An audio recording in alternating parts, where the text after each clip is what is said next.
यहां पर कर्व है, रोड है, कर्व है, ये कर्व का सेंटर है, एक कार आ गई इस पर घूमती हुई, ये कार के टायर्स हैं।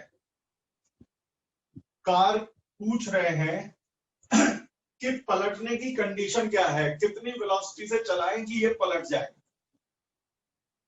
मैं कितनी वेलोसिटी से चलाएं कि ये पलट जाए वो तो बताऊंगा ही, साथ में बताऊंगा कि पलटने के लिए फ्रिक्शन कितना चाहिए। मेरे बेटा अब ये सेंट्रोमास आप पढ़ चुके हो तो समझ में आ जाएगा। इस तरह के न्यूमेरिकल में तीन चीजें आपको दी जाती है, जो आपका वो वाला क्वेश्चन है उसमें भी दी होंगी, मैं वेरिएबल में करा रहा हूं। एक तो दोनों टायर के बीच की डिस्टेंस दी जाती है, दूसरा सेंटर ऑफ मास की जमीन से ऊंचाई दी जाती है जिसे मैं h मान ले रहा हूं, दोनों टायर के बीच के डिस्टेंस को d मान लिया, जमीन से सेंटर ऑफ मास की ऊंचाई को h मान लिया, और एक रोटेशन की रेडियस दी जाती है कि जिस सड़क पे घूम रही है उसके रोटेशन की रेडियस क्या है। यदि ये तीन चीजें दी है, क्या क्या, एक तो ट्रैक की रेडियस, दोनों टायर के बीच की डिस्टेंस, सेंटर ऑफ मास की हाइट, तो इस तरह का न्यूमेरिकल हो सकता है जिसमें हम बताएं कि कितनी वेलोसिटी पर ये पलट जाएगी। कई बार होता है मोड़ पर ज्यादा तेज कार गई पलट गई, पिक्चरों में तो बहुत देखा होगा पलट गई। क्यों पलटती है और पलटने के लिए और क्या कंडीशन होनी जरूरी है। पहली बात, कार पर इस समय दो फोर्स काम करते हैं, दोनों सेंटर पे लगते हैं, एक तो नीचे की तरफ mg और एक बाहर की तरफ mv स्क्वायर अपॉन आर, नीचे की तरफ mg, बाहर की तरफ mv स्क्वायर अपॉन आर। यदि कार पलटेगी तो पहले ये देखो कौन सा पॉइंट अपनी जगह पर रेस्ट पर रहेगा। जैसे ये कोई कार है, ये एक टायर यहां है, एक टायर यहां है, मान लो कार पलटेगी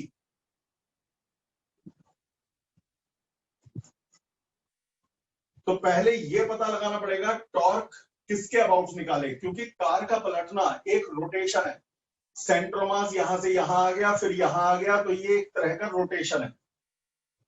और यदि रोटेशन है तो इस तरह के न्यूमेरिकल टॉर्क से ही सॉल्व हो सकते हैं। किससे? टॉर्क से। टॉर्क निकालने के लिए एक ऐसा पॉइंट चाहिए जिसके अबाउट हम टॉर्क निकाल सकें।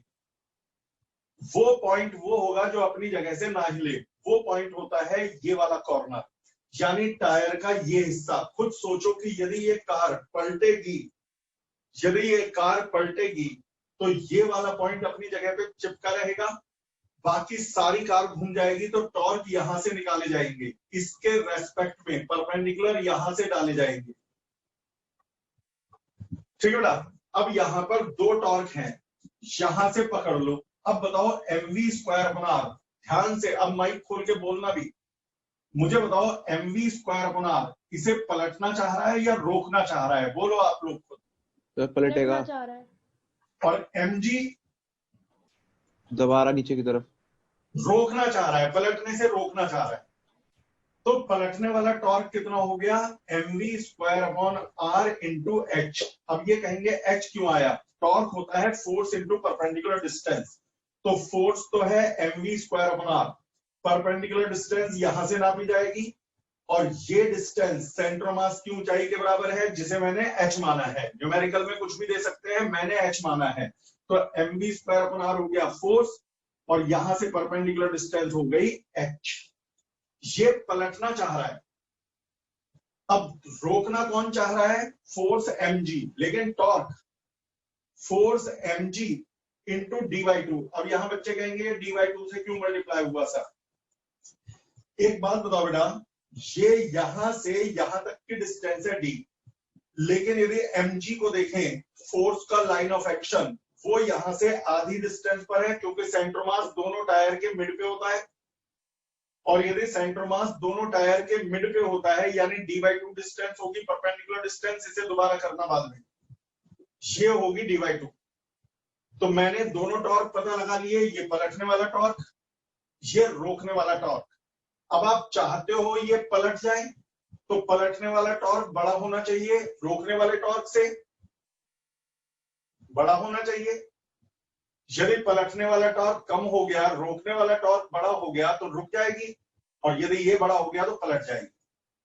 m से m कट गया तो v स्क्वायर बड़ा होना चाहिए GDR upon 2h। v square बड़ा होना चाहिए GDR अपॉन 2h। तो v किससे बड़ा होना चाहिए? अंडर रूट खुद ले लेना, under root GDR upon 2h। जी आपको मालूम है, मैंने पहले ही कहा था न्यूमेरिकल में d, r और h दिए गए होंगे, यानी दोनों टायर की डिस्टेंस d दी गई होगी, सर्कुलर ट्रैक की रेडियस r दी गई होगी, सेंटर ऑफ मास की ऊंचाई h दी गई होगी। तो मैंने एक कंडीशन बना दी कि यदि पलटना है तो ये कंडीशन जरूरी है। पलटने को बोलते हैं टॉपलिंग, टॉपल कराना है तो ये कंडीशन जरूरी है। लेकिन अब यहां एक और कंडीशन आती है जो उस न्यूमेरिकल में नहीं थी, कंपटीशन के बच्चों को पढ़ाता हूं। क्या v स्क्वायर इससे बड़ा हो गया तो हर हाल में कार पलटेगी? तो जवाब है कई उसके लिए फ्रिक्शन का भी होना जरूरी है। अब यहां से आती है दूसरी बात, फ्रिक्शन का होना भी जरूरी है। क्यों? एक बात बताओ, जब ये इसे बाहर खींचेगा कार पलटेगी कब? जब ये वाला पॉइंट अपनी जगह से हिले ना।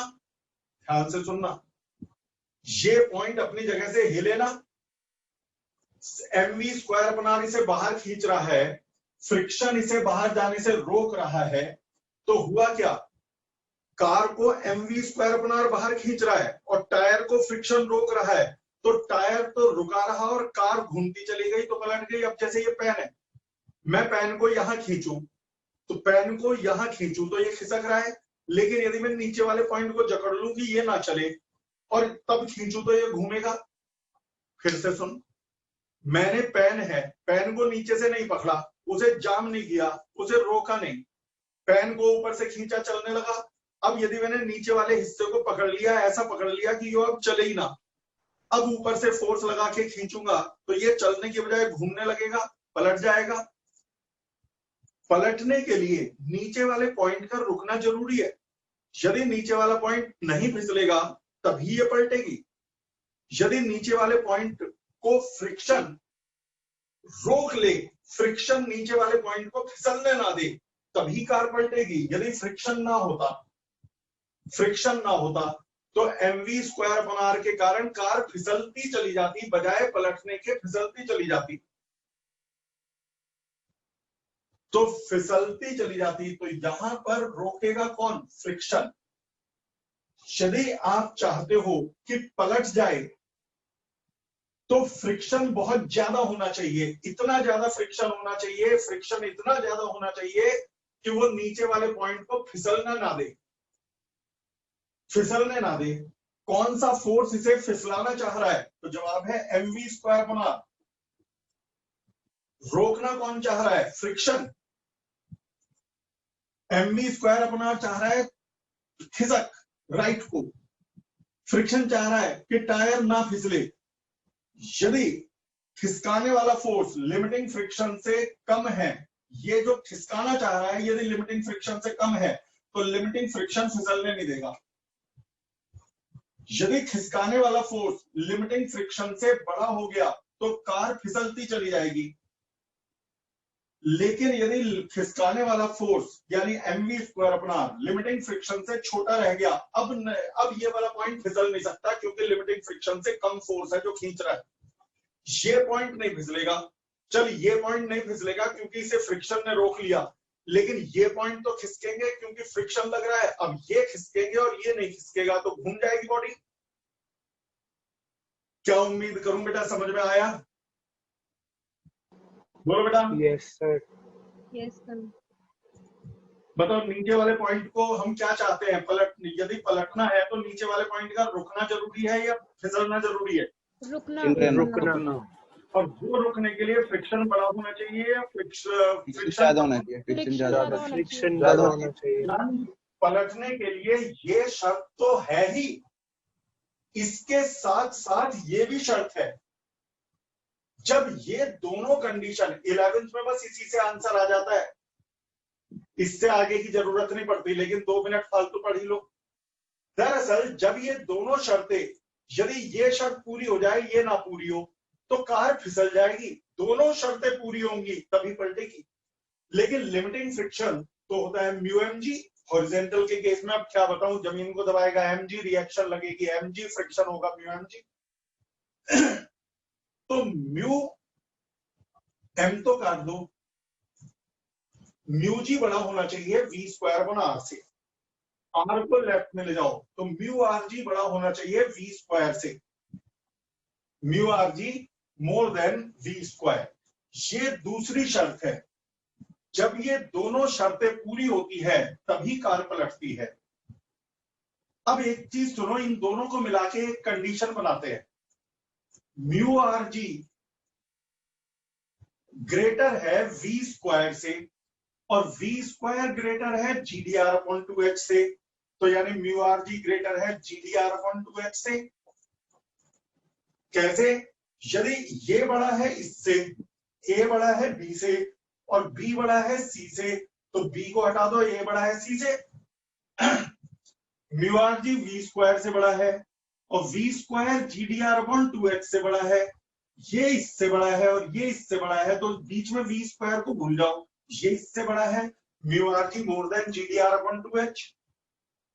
आर से आर कट गया, जी से जी कट गया, तो mu more than D upon two h. यदि म्यू की value D upon two h से बड़ी होगी तभी कार पलटेगी। तो कई बार क्वेश्चन में दिया जाता है कि भाई एक कार है, टायर की डिस्टेंस है 1 मीटर और हाइट, सेंटर ऑफ मास की हाइट है 0.1 मीटर। तुम कह देना इस कार को पलटने के लिए म्यू कितना चाहिए, तो H और D दे रखे हैं, तो D और H दे रखे हैं, तो म्यू बता लोगे कि भाई इतना म्यू हो जाए तो कार नहीं पलटेगी। तो खैर मैंने सारी ही नॉलेज दे दी, कार पलटने की, कार रोकने की, जितनी भी दे सकता था। अब मैं आज की वीडियो को डालने जा रहा हूं थोड़ी देर में, आधा पौन घंटे में। लेकिन आज की वीडियो को 2 हिस्सों में काट दूंगा। एक वीडियो नहीं, 10-10 मिनट की 2 वीडियो पड़ेंगी। एक में तो होंगे आपके डाउट्स और एक वीडियो में होगा पूरा कार की पलटने वाली थ्योरी। जिसे रिवाइज करना हो मेरे से मांग लेना। अब ग्रेविटेशन पढ़ने के लिए तैयार हो जाइए। 5 मिनट के अंदर ग्रेविटेशन की एक वीडियो आपके पास पढ़ने के लिए आ रही है और कल पूरे 1 घंटे आप लोगों को वीडियो से ही पढ़ना है। परसों टेस्ट देना है और बाकी मंडे को लाइव होगी। और कोई डाउट हो तो व्हाट्सएप पे पूछते रहना, क्योंकि मैं कहीं यहीं पर ही हूँ। सर बोलो बेटा, रिकॉर्डिंग रोक दो।